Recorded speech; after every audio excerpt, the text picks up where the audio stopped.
Welcome back to my YouTube channel legal and social awareness. मैं Karim Ahmad Siddiqui advocate. कैसे आप सब लोग? उम्मीद करता हूं कि आप सभी लोग स्वस्थ होंगे और अच्छे होंगे। सबसे पहले आप सभी लोगों को मेरे यूट्यूब चैनल पर 2,15,000 सब्सक्राइबर पूरे होने पर बहुत बहुत धन्यवाद। आप सभी लोगों के प्यार, कोऑपरेशन और सहयोग की बदौलत लीगल एंड सोशल अवेयरनेस आज इस माइलस्टोन को अचीव कर पाया। अब बात करते हैं आज के एपिसोड की। आज के इस एपिसोड में एक बहुत ही महत्वपूर्ण लीगल प्रोविजन के बारे में बातचीत करेंगे। साथियों, एक बहुत ही अहम सवाल है कि क्या किसी अनसाउंड माइंड के व्यक्ति के विरुद्ध, यानी वो व्यक्ति जो दिमागी तौर पर स्वस्थ नहीं है, चित्त विकृत व्यक्ति है, क्या ऐसे व्यक्ति के विरुद्ध मुकदमा चलाया जा सकता है? विचारण हो सकता है किसी मुकदमे का, कानूनी कार्रवाई हो सकती है। इस बारे में कानून क्या कहता है? तो दोस्तों, बहुत ही महत्वपूर्ण जानकारी है। अगर आप एडवोकेट हैं और आपने अभी प्रैक्टिस ज्वाइन की है तो भी ये जानकारी आपके काम आएगी। अगर आप किसी भी जुडिशरी के एग्जाम्स की प्रिपरेशन कर रहे हैं तो भी ये लीगल प्रोविज़न आपको जानना चाहिए। और अगर आपका कोर्ट कचहरी में कोई इस तरीके का मामला चल रहा है और कोई ऐसी दिमागी प्रॉब्लम है या आपके किसी जानने वाले को, तो भी इस वीडियो में आपको बहुत अहम जानकारी मिलेगी। तो जोड़े रहे आखिरी तक, देखते हैं कि इस संबंध में भारत का कानून क्या कहता है। सबसे पहले इंडियन पेनल कोड यानी भारतीय दंड संहिता के चैप्टर जनरल एक्सेप्शन की एक महत्वपूर्ण धारा 84 को देख लेते हैं।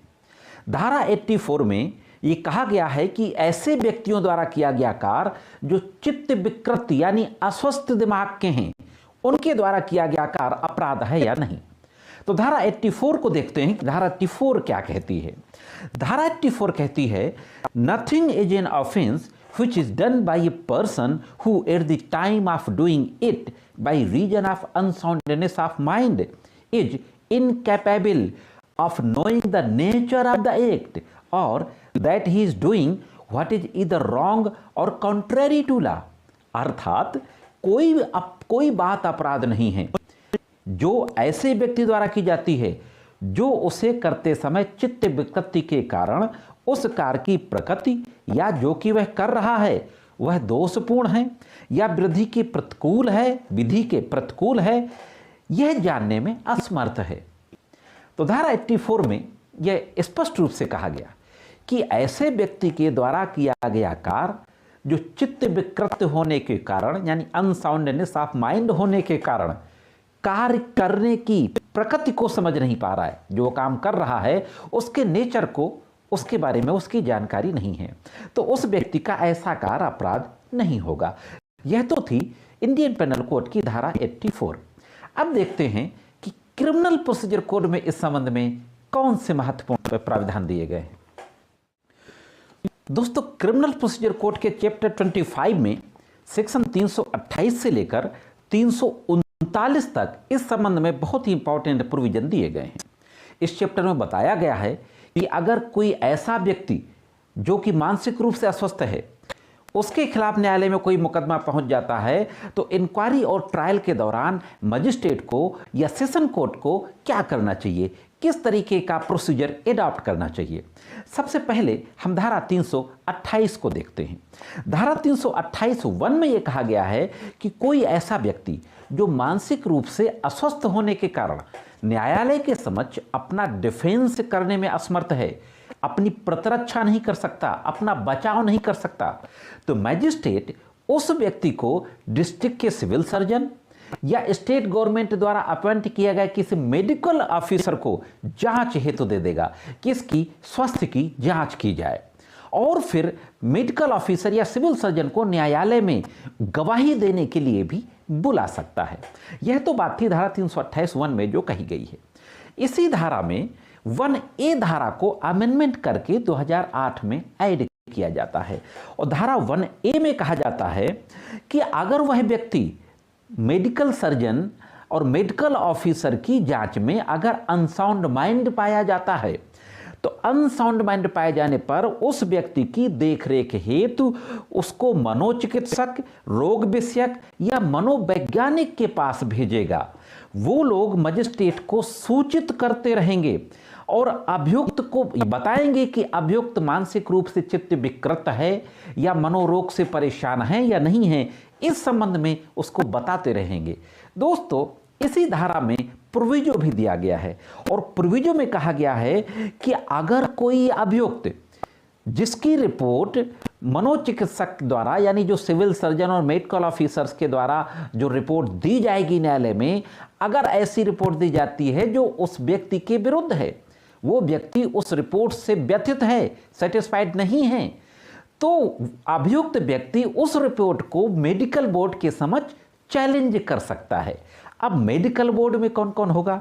मेडिकल बोर्ड में 2 लोगों के रखने की बात इस धारा में कही गई है। सबसे पहले नज़दीकी गवर्नमेंट हॉस्पिटल के जो मनोरोग यूनिट जो होती है उसका हेड होगा। दूसरा, जो भी नज़दीकी मेडिकल कॉलेज है उसमें जो मनोरोग विभाग है उस मनोरोग विभाग का जो हेड होगा, जो लेक्चरर होते हैं, हेड ऑफ द डिपार्टमेंट, ये 2 लोग मेडिकल बोर्ड में होंगे। तो अभियुक्त अगर डिस्ट्रिक्ट साइकियाट्रिस्ट और डिस्ट्रिक्ट मेडिकल ऑफिसर की रिपोर्ट से सहमत नहीं है तो मेडिकल बोर्ड के समक्ष अपील कर सकता है। अब साथियों, इसी धारा 328 के सबसेक्शन 3 में कहा गया है कि तमाम मेडिकल जांच के बाद, रिपोर्ट आने के बाद, मैजिस्ट्रेट को अगर यह लगता है कि वाकई यह व्यक्ति अपना डिफेंस करने में असमर्थ है, कैपेबल नहीं है अपनी प्रतिरक्षा, अपना बचाव करने में, तो मैजिस्ट्रेट फाइंडिंग रिकॉर्ड करेगा।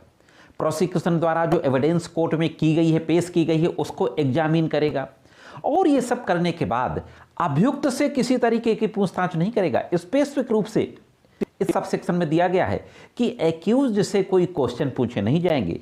यह सब करने के बाद, फाइंडिंग रिकॉर्ड करने के बाद, अगर मजिस्ट्रेट को लगता है कि इसके खिलाफ कोई प्रिमा फेसाई ऑफेंस मेड आउट नहीं होता तो मजिस्ट्रेट केस की कार्यवाही को पोस्टपोन किए बगैर उस आरोपी व्यक्ति को डिस्चार्ज कर देगा, उन्मोचित कर देगा। उन्मोचित करने के बाद आगे क्या प्रोसेस अपनाएगा, यह धारा 330 सीआरपीसी में कही गई है। अब इसमें भी एक प्रोविजो दिया गया है। धारा 328 के सबसेक्शन 3 का जो प्रोविजन है उसमें कहा गया है कि अगर प्रिमा फेसाई मामला बनता है, यह तो हमने देख लिया सबसेक्शन 30 में, अगर प्रिमा फेसाई मामला नहीं बनता तो डिस्चार्ज कर दिया जाएगा।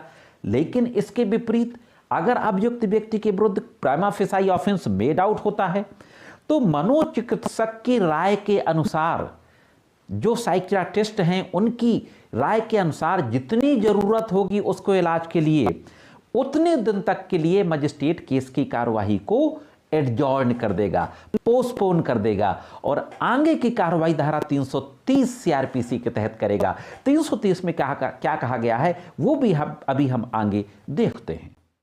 साथियों, धारा 328 का सबसेक्शन 4 भी है। सबसेक्शन 4 में कहा गया है कि अनसाउंड की सूचना पाए जाने पर इंक्वायरी को बंद कर देगा और फिर 330 के प्रोसेस को एडॉप्ट करेगा। ये तो हो गई पूरी धारा 328।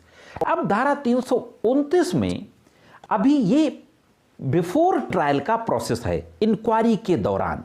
बेसिक अर्थ समझ लीजिए, डिफरेंस समझ लीजिए 328 और 329 में। जब लोअर कोर्ट में चार्जशीट जाती है और चार्ज फ्रेम नहीं होता तो चार्ज फ्रेम होने की पहली की स्टेज होती है वो इंक्वायरी होती है।